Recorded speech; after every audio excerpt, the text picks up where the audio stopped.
Information. Resy lahatra ny antoko leader fanilo tena izy fahiditra ao anatin'ny herim-panovana na ny force de changement noho ny fahitany fa very asy ny mason'ny vahoaka izao fitondrana izao. Tsy misy tsy miaiky fa mikatso tanteraka ny raharam-pirenena, tsy voafehin'ny fitondrana intsony ny olona ambany fifehezany, tsy misy fepetra raisina manoloana fioaram-pefy ataony olona akaiky ny filoha. Vokany firenena anjakan'ny Baranany Madagasikara raha nambaran'ny antoko leader fanilo tena izy androany. No ireo anton'ireo ahina ny siny ny antipoko raha mbola izao fitondrana izao no ikarakara fifidianana 2024 noho izany mendrika no esorina amin'ny toerana ny mpitondra tsy mahavita ny asany.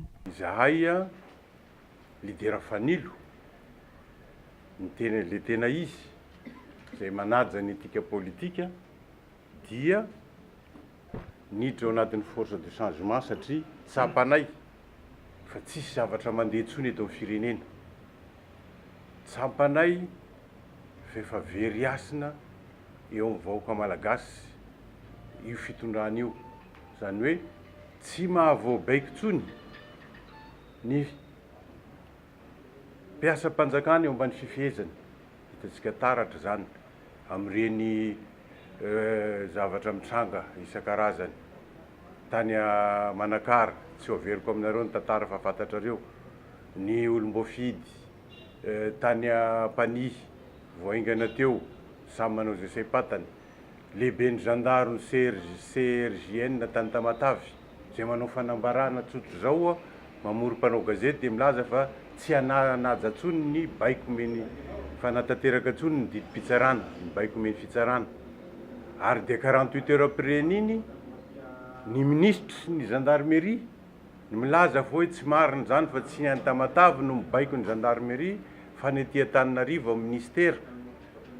Ka izahay dia zao ny lalàna velona, izahay dia mbola manaraka ny lalàna velona io. Kanefa dia tsisy fepetra raisina mikasika ny olona izay nilazan'izany ampahabemaso fa nitsakitsana ny lalàna anie zany. Tsisy fepetra.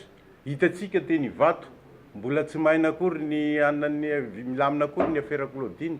Misy manamboninahitra colonel indray akaiky ny présidence, miasa ny présidence angato, manao an'ireny fidirana ankeriny maka an'le volamena sy ny olona nitazonina teny Ivato.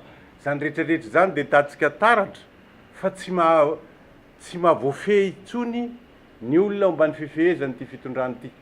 Indrindraindrindra moa fa ny vahoaka malagasy tsy toteny intsony amin'ny vahoaka malagasy. Hitantsika taratra amin'ny alalan'ireny dia iny ty fitsaram-bahoaka ireny eo mason'ny gendarmerie sy ny polisy no manao fitsaram-bahoaka ny vahoaka, hatramin'ny polisy sy ny gendarme mihitsy ary no vonoiny.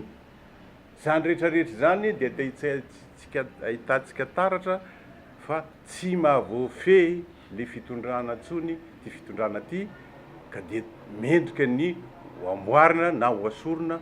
Zay zany nahatonga anay ny safidy hoe hiditra force de changement. Madagascar Information vous remercie pour votre visite.